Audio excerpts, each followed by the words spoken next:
ये project number 15 busy के अंदर, और प्रोजेक्ट नंबर 15 के अंदर हम कंपनी बनाएंगे KR enterprise company. KR enterprise company के द्वारा हम सीखेंगे कि हमें बिजी के अंदर बैलेंस शीट, ट्रेडिंग अकाउंट और प्रॉफिट एंड लॉस अकाउंट कैसे बनाना है। और प्रोजेक्ट नंबर 15 से ही आपका GST भी स्टार्ट होगा। तो सबसे पहले आपको कंपनी बनानी है। कंपनी का नाम आपको दिया गया है KR इंटरप्राइजेज, और शॉर्ट नेम क्या दिया गया आपको, तो आपने को शॉर्ट नेम आप यहाँ पर KE डाल देते हैं या हम KR ही डाल देते हैं। कंट्री हमारी क्या है, कंट्री हमारी इंडिया है, स्टेट हमारी दिल्ली है, और फाइनेंशियल ईयर कब से शुरू हुआ है इसके अंदर, तो फाइनेंशियल ईयर कहता है कि आप यहाँ पर स्टार्ट कर दो 2019 से। तो हमने यहाँ पर डाल दिया डेट 2019, 1/4/2019। उसके बाद आपकी कंपनी का एड्रेस, जो भी आपकी कंपनी का एड्रेस होगा वो आप अपनी कंपनी का एड्रेस डालोगे यहाँ पर।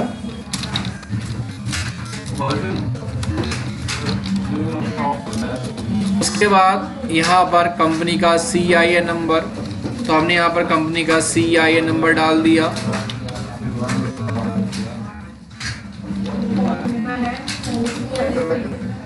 और उसके बाद आगे हमें दिया गया है पैन नंबर। पैन नंबर हमने डाल दिया AAACP और फिर 3044N। Ward number, telephone number, fax number अगर कोई है तो डालो, नहीं है तो डालने की ज़रूरत नहीं है। आगे कंपनी का मेल ID और नीचे करेंसी सिंबल, तो सेम यही रहेगा। और अभी तक आपने क्या किया था, जितनी भी कंपनीज बनाई थी उन सभी कंपनी के अंदर GST को नो करना, लेकिन इस कंपनी से आप GST फीचर ऑप्शन को यहाँ पर क्या करके रखेंगे, यस करेंगे, और यहाँ पर आप अपनी कंपनी का GST नंबर डालेंगे। तो 07AAACP 3044N1Z और ZC। और यहाँ पर अब पूछते हैं आपसे कि डीलर क्या है, रेगुलर है या कंपोजिशन है। तो हमने माना अभी हमारे जो कंपनी का जो डीलर है वो यहाँ पर क्या है, रेगुलर है। और रेगुलर रखने के बाद आगे हमने यहाँ पर क्या किया, इसे F2 बटन दबाकर सेव किया। और जैसे अब आप यहाँ पर F2 बटन दबा के सेव करोगे तो आपकी कंपनी यहाँ पर क्या हो जाएगी, अब यहाँ पर क्रिएट होना शुरू हो जाएगी। अब कंपनी जब तक हमारे पास बन रही है, आगे हम चीज़ों को और समझ लेते हैं। बैलेंस शीट बनाने से पहले, बैलेंस शीट को बनाने के लिए किन किन चीज़ों की ज़रूरत होती है उनके बारे में हम जान लेते हैं। सबसे पहले जब भी हम बैलेंस शीट बनाएंगे तो सबसे पहले बैलेंस शीट बनाने से पहले हमें बनाना होगा ट्रेडिंग अकाउंट। ट्रेडिंग अकाउंट के बाद हम बनाएंगे प्रॉफिट एंड लॉस अकाउंट, और प्रॉफिट एंड लॉस अकाउंट बन जाने के बाद आप आगे तैयार करोगे अपनी बैलेंस शीट को। तो सबसे नीचे हम आएंगे तो यहाँ पर अब आप देखोगे तो यहाँ आपको दिखाएगा प्रॉफिट एंड लॉस अकाउंट, और ये वाला जो हिस्सा रहता है ये कहलाता है आपका ट्रेडिंग अकाउंट, जिसके अंदर आपको ओपनिंग स्टॉक, परचेज, सेल, और आप यहाँ पर क्या देख पाते हैं, आप क्लोजिंग स्टॉक देख पाते हैं। तो ये क्या है आपका, ये आपका है ट्रेडिंग अकाउंट। और ट्रेडिंग अकाउंट बन जाने के बाद आप यहाँ पर क्रिएट करते हैं प्रॉफिट एंड लॉस अकाउंट। तो सबसे पहले आपको क्या दिया गया है, ओपनिंग स्टॉक, और फिर परचेज, फिर सेल, और लास्ट में क्लोजिंग स्टॉक। कंपनी हमारी फ़िलहाल बन गई है, और कंपनी बनने के बाद हमने यहाँ सेव करा। फिर हम अकाउंट्स के अंदर आएंगे और यहाँ पर एक अभी हम चालू कर लेते हैं कंपनी एक्ट डेप्रिसिएशन, और इसके अंदर हम चालू करेंगे बैंक रिकन्सिलेशन। यहाँ चालू करेंगे मेंटेन बैंक इंस्ट्रूमेंट डिटेल, और इसे यहाँ पर क्या कर देंगे, सेव कर देंगे। सेव करने के बाद आगे हम इन्वेंट्री के अंदर आएंगे, और इन्वेंट्री के अंदर आने के बाद वही फीफो और मेंटेनेंस सेव कर देंगे। सेव करने के बाद आप यहाँ से इसे एग्ज़िट करोगे, और एग्ज़िट करने के बाद अब आपका काम शुरू हो जाता है क्या बनाने के लिए। अब हम सबसे पहले क्रिएट करेंगे ट्रेडिंग अकाउंट। हमें सबसे पहले क्या दिया गया है, ओपनिंग स्टॉक। तो ओपनिंग स्टॉक डालने के लिए आपको आना रहेगा मास्टर के अंदर, अकाउंट के अंदर, और यहाँ मिलेगा आपको मॉडिफाई। मॉडिफाई पे आप क्या करोगे, क्लिक करोगे और क्या लिखोगे, स्टॉक। स्टॉक लिखने के बाद आगे इसकी क्या वैल्यू दी गई है, तो कहता है कि इसकी वैल्यू है 46,42,540। हमने ये डाल दी 46,42,540। ये लिखने के बाद आगे आप क्या करोगे, यहाँ पर F2 बटन दबाकर इसे क्या कर दोगे, सेव कर दो। सेव हो गया। सेव हो जाने के बाद फिर कहता है कि परचेज की वैल्यू भी डालो। तो हमने यहाँ पर क्या लिखा, परचेज, और परचेज की हमें यहाँ पर वैल्यू क्या दी गई है, तो परचेज की वैल्यू दी गई है आपको 38284,966। और एंटर बटन दबाकर आप इसे भी यहाँ पर F2 बटन दबाकर क्या कर देते हैं, सेव। सेव हो जाने के बाद आगे आपको क्या दिया गया है, सेल्स। तो आपने यहाँ पर क्या लिखा, सेल्स लिखा, और सेल्स के वैल्यू में क्या दी गई है, 299,34650।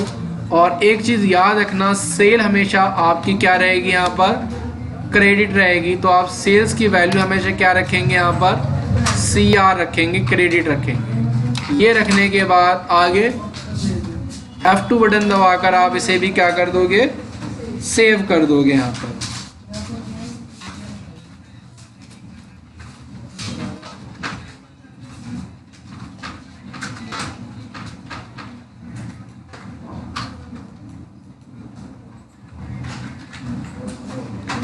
ये सेव हो जाने के बाद आगे आपको अब दिया गया है क्लोजिंग स्टॉक। क्लोजिंग स्टॉक डालने के लिए आपको करना क्या रहेगा, क्लोजिंग स्टॉक डालने के लिए आपको आना रहेगा आइटम के अंदर, और यहाँ पर आप ऐड करोगे, और यहाँ अब आप लिखोगे क्या, क्लोजिंग स्टॉक। क्लोजिंग स्टॉक लिखने के बाद आप यहाँ जनरल रखोगे, यहाँ रखोगे पीस, ओपनिंग क्वांटिटी रखोगे आप 1, और टोटल स्टॉक वैल्यू क्या रहेगी आपकी 144,75831। और ये लिखने के बाद आप यहाँ पर आगे क्या करोगे, F2 बटन दबाकर इसे यहाँ पर आप आगे सेव कर दोगे। सेव हो गया। तो हमने यहाँ पर सारी फिगर्स डाल ली, opening stock, purchase, sale, closing stock. कह रहा है कि जब ये सब डाल दोगे तो आपका यहाँ पर निकल कर आना चाहिए ग्रॉस प्रॉफिट 14,82,975। अब हम ग्रॉस प्रॉफिट देखना चाहते हैं, तो ये देखने के लिए आपको कहाँ पर आना रहेगा, आप आओगे फाइनल रिजल्ट के अंदर, बैलेंस शीट के अंदर, और यहाँ पर अपडेट करोगे बैलेंस शीट स्टॉक को। और जैसे अपडेट करोगे तो अब आप देखोगे आपकी सारी फिगर्स ठीक आ गई, जिसमें आपका ग्रॉस प्रॉफिट निकल कर आपका आ रहा है 14,82,975 रुपये, जिसमें हमारा opening stock, purchase, closing stock, और हम यहाँ पर सेल की वैल्यू भी यहाँ पर देख पा रहे हैं।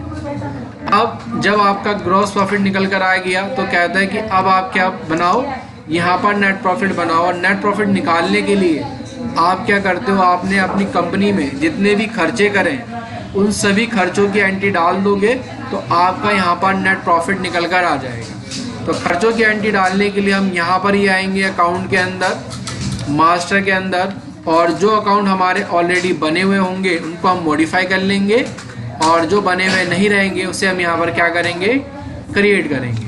तो अभी हम यहाँ पर मॉडिफाई करते हैं। सबसे पहले आपको दिया गया है अकाउंटेंसी चार्जेस, इसको हम डाल देते हैं लीगल एक्सपेंसेस के अंदर। लीगल एक्सपेंसेस आपके वो सभी खर्चे जो आपने किसी सीए की या आपने किसी लॉयर की सर्विस ली और उसमें आपने खर्च कर दिए, ये आपके लीगल एक्सपेंसेस कहलाते हैं। उसके बाद दिया गया आपको बैंक चार्जेस। बैंक ने आपको जो सर्विस दी, उस सर्विस देने के बदले में बैंक ने आपसे जो भी चार्जेस ले लिए, ये कहलाते हैं आपके बैंक चार्जेस। आगे आपको दिया गया है व्हीकल रनिंग एंड मेंटेनेंस, यानी कि आपके पास कोई गाड़ी थी, आपने उसकी सर्विस करवाई और उसकी सर्विस में आपने 40,000 रुपये खर्च कर दिए। तो यहाँ पर अब आपने लिखा व्हीकल, तो ये आपका बना हुआ नहीं, तो आप क्या करोगे, ऐड करोगे, क्या लिख दोगे यहाँ पर, vehicle running and maintenance expenses. और इसके अंडर ग्रुप में हम डालेंगे क्या, एक्सपेंस, इनडायरेक्ट, और टोटल वैल्यू कितनी है हमारी 40,820 रुपये। ये डालने के बाद आगे आप क्या करोगे, इसे अभी फ़िलहाल F2 बटन दबाकर सेव कर देंगे। और इसके अंदर हमें GST डिटेल आ गई, अभी नहीं दी गई है, तो यहाँ पर आप अभी GST डिटेल को नॉट एप्लीकेबल करना और F2 बटन दबाकर आगे सेव कर देना। ये कहता है कि आपने कार इंश्योरेंस करवाया 17,239 रुपये का, तो हमने कार इंश्योरेंस लिखा और एक्सपेंस इनडायरेक्ट वैल्यू हमारी 17,239 रुपये। GST डिटेल अभी हम फ़िलहाल नॉट एप्लीकेबल करते हैं और F2 बटन दबाकर आगे हम इसे भी सेव कर देते हैं। आगे क्या दिया गया है, आगे दिया गया है कन्वेंस। कितना कन्वेंस हो गया आपका, तो कहता है कि 5050। अब ये कन्वेंस होता है क्या है, इसका मतलब क्या होता है? कन्वेंस का मतलब होता है आने जाने का किराया। आपके ऑफिस में कोई भी स्टाफ काम करता है और आपने अपने किसी काम से या आपने अपने ऑफिस के काम से किसी स्टाफ को कहीं भेजा और उसके आने जाने में जो भी ट्रैवल में खर्चा हो गया वो कहलाता है आपका कन्वेंस एक्सपेंसेस। इसके बाद आपको दिया गया यहाँ पर डेप्रिसिएशन अकाउंट, और डेप्रिसिएशन के अंदर कह रहा है कि 1,25,717 रुपये आपके क्या लग गया, डेप्रिसिएशन। अब ये डेप्रिसिएशन होता है क्या है, इसका क्या मतलब होता है? डेप्रिसिएशन का मतलब होता है कि जितनी भी आपने क्या करें कैपिटल गुड्स खरीदी है उन सभी की वैल्यू क्या होता है, कुछ टाइम के बाद कम हो जाती है। यानी कि साल के आखिर में जितनी भी हमने कैपिटल गुड्स फिक्स्ड एसेट्स खरीदी हैं उन सभी की वैल्यू क्या होती है, कम होती है। जैसे कि आज आपने एक मोबाइल ख़रीदा 50,000 रुपये का, लेकिन आप साल के आखिर में अगर उसे बेचने जाएंगे तो वो 50,000 का नहीं बिकेगा, उसकी वैल्यू कम हो जाएगी। तो जो वैल्यू हमारी कम होती है उसको हम क्या कहते हैं, यहाँ पर डेप्रिसिएशन कहते हैं। सेव करने के लिए आपने यहाँ पर F2 बटन दबा के सेव करा। आगे फिर कहता है डिस्काउंट। आपने डिस्काउंट दे दिया होगा किसी को, तो हमने यहाँ लिख दिया क्या, डिस्काउंट। और ये भी हमारा खर्चा हो गया कितना, 3056 और F2 बटन दबा के सेव करा। आगे कहता है कि फेस्टिवल सेलिब्रेशन एक्सपेंसिव। अब आपने क्या किया, फेस्टिवल सेलिब्रेशन किया और उसमें आपने क्या कर दिया, खर्चा कर दिया कितना, 5570 रुपीज़ आपके खर्च हो गए।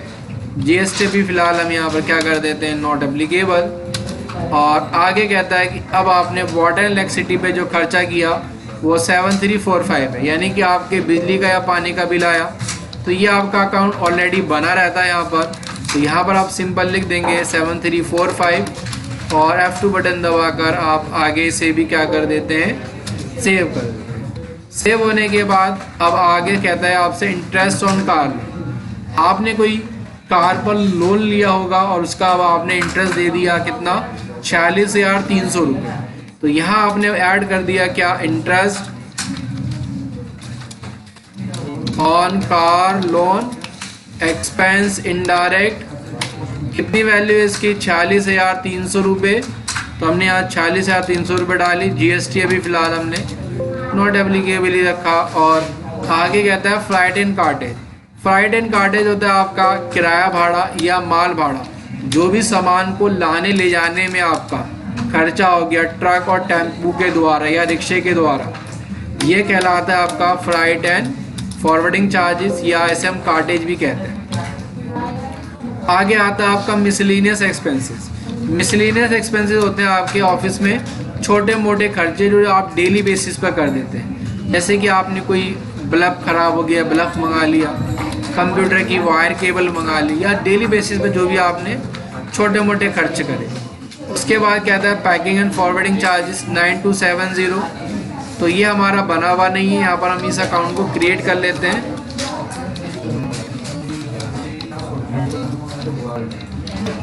और इसके अंडर ग्रुप में हमने डाल दिया एक्सपेंस इनडायरेक्ट और कितना खर्चा हो गया है हमारा 9270। GST अभी हमने फ़िलहाल नॉट एप्लीकेबल ही रख दिया। आगे कहता है कि सैलरी है आपकी, तो सैलरी का अकाउंट भी इसके अंदर पहले से ही बना रहता है, तो आपने सैलरी डाला और कितनी वैल्यू दी गई है सैलरी की, 3050। और सेव करने के लिए आपने इसे भी यहाँ पर F2 बटन दबाकर सेव कर। उसके बाद स्टाफ वेलफेयर एक्सपेंस। स्टाफ के चाय पानी पे आपने जो भी खर्चा कर दिया ये क्या कहलाता है आपका स्टाफ वेलफेयर एक्सपेंस। और आगे आपने F2 बटन दबाकर इसे भी क्या करा, सेव। इसके बाद दिया गया प्रिंटिंग एंड स्टेशनरी। ये होता है आपका खर्चा, जो भी आपने अपने ऑफिस में फाइल्स, रजिस्टर्स, पेपर, ये सब चीज़ें मंगा ली, ये कहलाता है आपका प्रिंटिंग एंड स्टेशनरी एक्सपेंसेस। उसके बाद दिया गया आपको postage and courier charge. Postage and courier expense क्या होता है आपका, जो भी आपने कोरियर करने में पैसे खर्च कर दिए।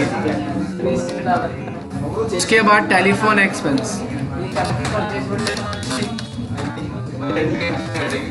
हमने टेलीफोन एक्सपेंस डाला। और आखिर में क्या दिया गया आपका, ऑडिट फीस।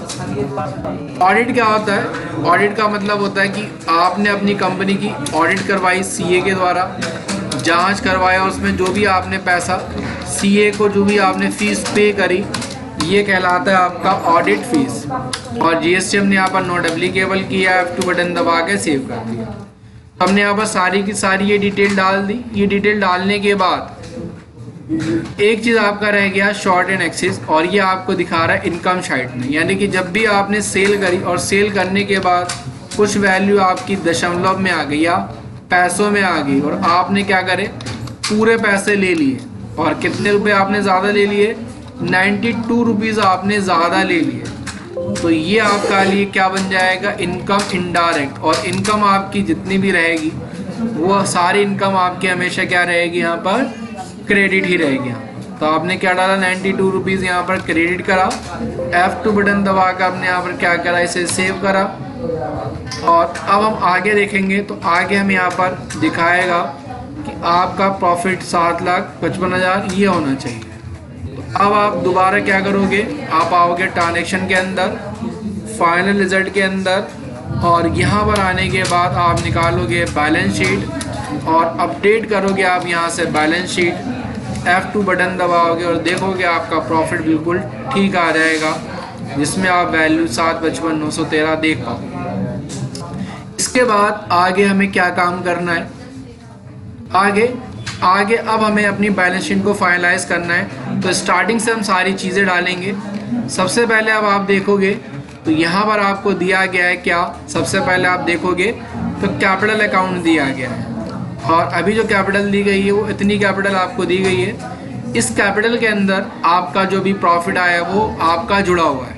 तो आप सबसे पहले क्या करेंगे, आप आएंगे अकाउंट के अंदर। अब आपको यहाँ पर अकाउंट ऐड ही करना रहेगा। तो आप सबसे पहले लिखेंगे KR इंटर प्राइजेस, और आप डालेंगे इसके अंडर ग्रुप में कैपिटल अकाउंट। और अभी हमें कैपिटल की जो वैल्यू दी गई है वो 3886,423.74। ये हम F10 बटन दबाएंगे, 3886,423.74 माइनस हमारा प्रॉफिट कितना निकल कर आया, 7,55,913। एंटर करोगे और एंटर बटन दबाओगे तो आपकी यहाँ पर जो एक्चुअल कैपिटल होगी वो निकल कर यहाँ पर आपकी आ जाएगी। आने के बाद आप यहाँ पर F2 बटन दबाकर क्या करोगे, इसे सेव कर दोगे। सेव करने के बाद आगे आपको दिया गया यहाँ पर क्या, सिक्योर्ड लोन। अब लोन भी आपके ना दो तरह के होते हैं, एक आपके सिक्योर्ड लोन और आपके अनसिक्योर्ड लोन। सिक्योर्ड लोन आपके वो सभी लोन जो आपने क्या करा है, किसी बैंक या आपने किसी इंस्टीट्यूशन से लिए हैं, और ये हमने डाल दिया इसके अंडर ग्रुप में सिक्योर्ड लोन 16,72,650 रुपये 90 पैसे, और F2 से सेव कर दिया आप। उसके बाद आगे आपने डाला यहाँ पर क्या, कोटक बैंक कार लोन, और ये भी सिक्योर्ड लोन है 3,05,837 रुपये का, और आगे आपने इसे भी F2 बटन दबाकर सेव कर दिया।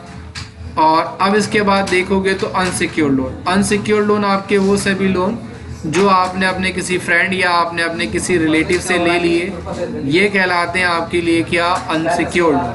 लेकिन आप देखोगे तो यहाँ पर लिखा हुआ है क्या, एज पर अनेक्सर अटैच।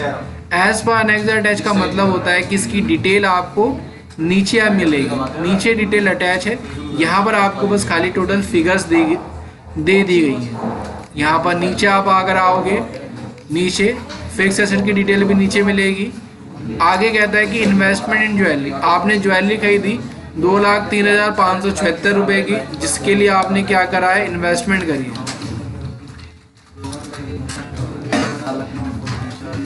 आपका ज्वेलरी खरीदने का पर्पस क्या, इन्वेस्टमेंट है। 2,03,576 रुपये का आपने क्या करा है, ज्वेलरी खरीदी है। F2 बटन दबाकर आगे आपने क्या करा, इसे सेव करा।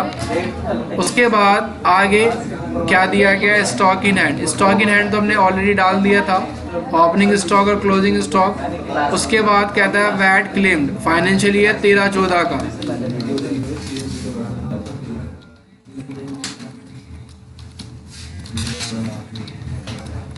यानी कि गवर्नमेंट से हमें वैट क्लेम के पैसे लेने थे 88,110 रुपये। F2 बटन दबा कर हमने क्या करा, इसे सेव कर दिया। उसके बाद हमने लिखा वैट क्लेम फाइनेंशियल ईयर 14-15 का। ये भी करंट एसेट से कितनी, 75,585 रुपये।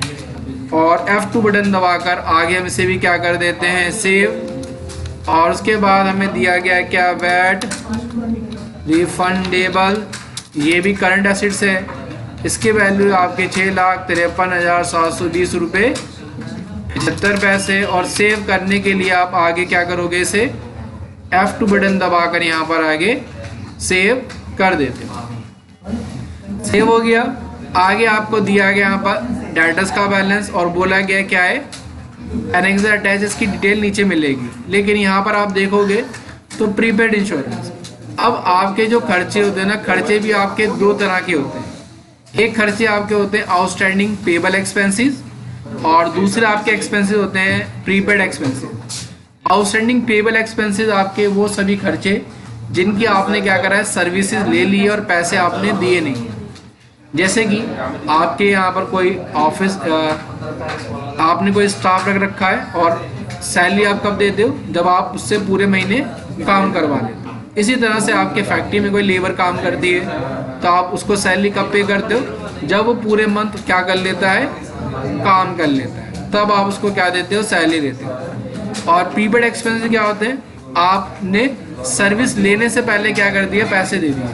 जैसे कि आपने कोई मकान दुकान किराए पे ली तो आप क्या करते हो, रेंट आप पहले देते हो। आपने कहीं पर एडमिशन करवाया तो आप फीस क्या करते हो, पहले देते हो। मोबाइल का रिचार्ज आप पैसे पहले देते हो और बाद में इसको यूज़ करते हो। तो ये सारी चीज़ें जो हमने सर्विस यूज़ नहीं करी है वो हमारे लिए बन जाती है क्या, करंट एसेट्स। और अंडर ग्रुप में करंट एसेट डालोगे 6961 और आगे आप क्या करोगे, इसे F2 बटन दबाकर आगे आप इसे यहाँ पर सेव कर दो। सेव करने के बाद आपको दिया गया है कैश का बैलेंस। तो कैश आपका ऑलरेडी यहाँ पर क्रिएट रहता है। यहाँ आप डालोगे कैश और वैल्यू क्या दी गई है, 180,809.85। आप इसे यहाँ पर F2 बटन दबाकर क्या करोगे, सेव। उसके बाद आगे हम ऐड करेंगे, क्या दिया गया हमें यहाँ पर, PNB bank account. Under group में हम डालेंगे बैंक अकाउंट। बैलेंस कितना है, 6,82,070 रुपये 36 पैसे। और आगे आप इसे भी F2 बटन दबाकर सेव कर दो। सेव होने के बाद आगे अब आपको क्या दिखाई दे रहा है, प्रॉफिट एंड लॉस अकाउंट। ये तो हमने ऑलरेडी क्रिएट कर ही दिया। अब आपको मिलेगा सिंडिकेटर्स का बैलेंस, यानी कि ये वो सभी लोग हैं जिनसे आपने क्या करा है, सामान उधार में खरीदा है और उसके बदले में आपको यहाँ पर क्या करना है, बैलेंस पे करना है।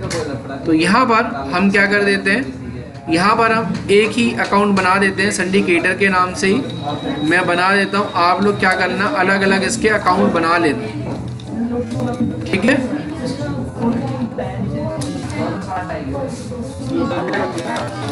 आप इसके सारे अलग अलग अकाउंट अलग अलग नाम से बनाना। यहाँ पर जैसे कि बजरंग फैब्रिक दिया गया है तो यहाँ लिखना बजरंग फैब्रिक, और उसका जो बैलेंस दिया गया ये वाला, ये आप यहाँ पर क्या डालना, बैलेंस डालना। लेकिन ये अकाउंट्स लेजर जो है काफ़ी सारे हैं, तो एक बार में मैं यहाँ पर सभी का बैलेंस यहाँ पर डाल दे रहा हूँ। आप लोग सबको इंडिविजुअल जो भी यहाँ पर नाम दिए गए हैं उस नाम से ही आप लेजर बनाओगे और उसके अंडर ग्रुप में क्या डाल देना, सिंडिकेटर।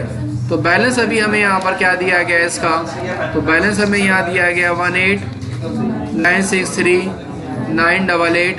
और यहाँ आप नीचे देखो, अगर इस पार्टी के पास GST नंबर रहेगा तो आप यहाँ पर रखोगे रजिस्टर्ड, और अभी अगर GST नंबर नहीं है तो आप यहाँ पर क्या कर दोगे, इसे आप इसे कर दोगे यहाँ पर अनरजिस्टर्ड। अनरजिस्टर करने के बाद आप इसे F2 बटन दबाकर सेव करोगे। और आगे क्या दिया गया आपको, अनसिक्योर्ड लोन।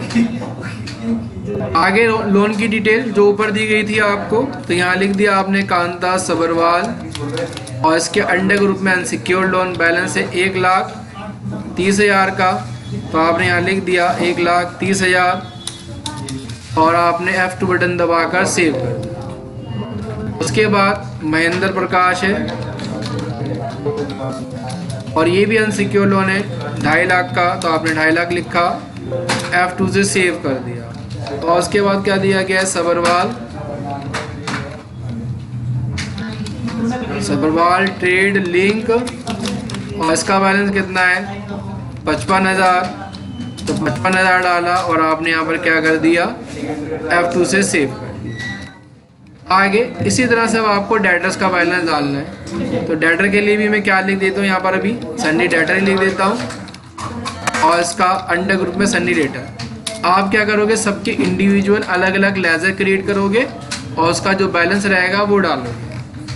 अभी मुझे यहाँ पर टोटल जो बैलेंस दिया गया डेटर का वो 72,12,422 रुपये 68 पैसे, और GST नंबर दिया गया होगा तो आप रखोगे, रजिस्टर्ड नहीं दिया गया तो अभी हम फिलहाल क्या डाल देते हैं, इसे यहाँ पर अनरजिस्टर्ड।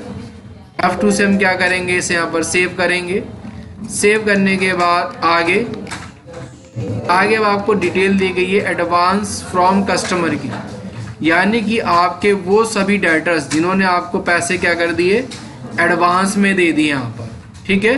तो इसी तरह से अब आप क्या करोगे, एक लेजर बना लोगे यहाँ पर, जो भी नाम दिया रहेगा उन सभी का लेजर, अमन बैग्स वर्क्स या ATA इंटरनेशनल, और उन सभी के अकाउंट के जो बैलेंस है ये एक एक करके बैलेंस डालोगे।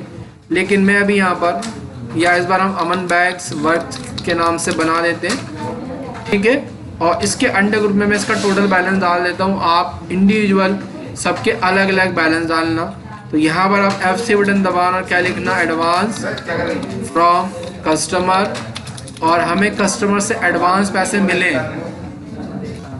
तो एडवांस पैसे अगर हमें मिल जाएंगे तो हमारे लिए क्या बन जाएगी, ये लायबिलिटी बन जाएगी। तो हम अभी इसके अंडर ग्रुप में रखते हैं सिंडिकेटर्स, और कितना बैलेंस दिया गया है यहाँ पर 14,54,973 रुपये, तो आपने बैलेंस डाल दिया यहाँ पर 14,54,973 रुपये। और यहाँ पर अभी आप फिलहाल अनरजिस्टर्ड करेंगे और F2 बटन दबाकर आप सेव कर देते हैं। सेव कर दिया। अब आगे दिया गया आपको लिस्ट ऑफ करंट पेपर, यानी कि वो सर्विसेज जो आपने ले लिए लेकिन उसके बदले में आपने अभी पेमेंट नहीं करी है।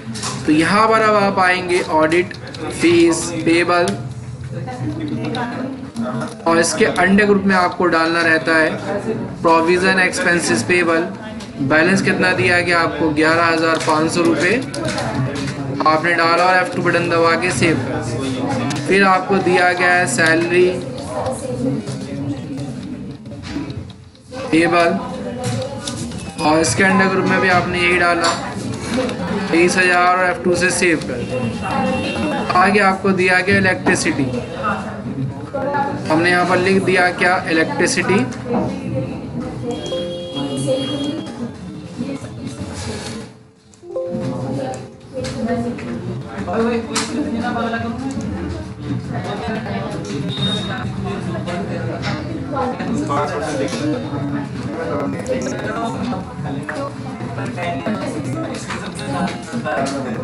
और यहाँ हमने इसके आगे लिख दिया पेबल, और इसके अंडर ग्रुप में आपने सेम वही डाला प्रोविजन एक्सपेंसेस पेबल 610 रुपये, और लास्ट में आपने F2 बटन दबा के सेव कर दिया। सेव हो जाने के बाद आगे आपको क्या दिया गया है, आगे आपको अब यहाँ पर दिया गया है फिक्स्ड एसेट्स की डिटेल। आपने यहाँ पर क्या खरीदा, फैन, फर्नीचर और कार और प्रॉपर्टी, ये आपने पहले की खरीदी हुई है।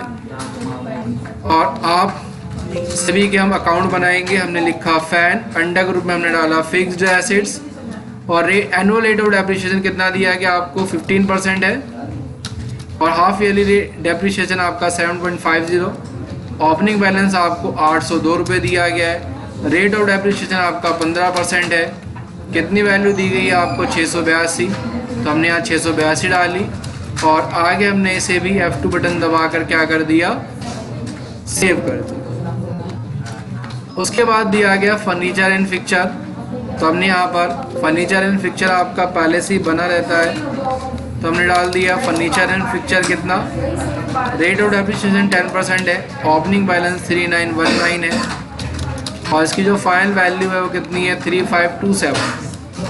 और आगे अब आप क्या करोगे, इसे F2 बटन दबाकर सेव। फिर दिया गया आपको कार, तो आपने यहाँ पर क्या लिख दिया, कार का अकाउंट बना नहीं है, तो हम आगे क्या कर लेते हैं, क्रिएट कर लेते हैं।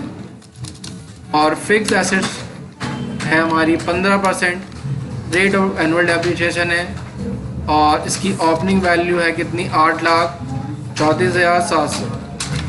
15% इस पर डेप्रिसिएशन है, तो 15% डेप्रिसिएशन लगाया आपने और टोटल फाइनल वैल्यू इसकी दी गई है 7,09,495 रुपये। और आपने यहाँ पर F2 बटन दबाकर सेव कर दिया। इसके बाद आपको क्या दिया गया, प्रॉपर्टी है, तो आपने क्या लिखा, प्रॉपर्टी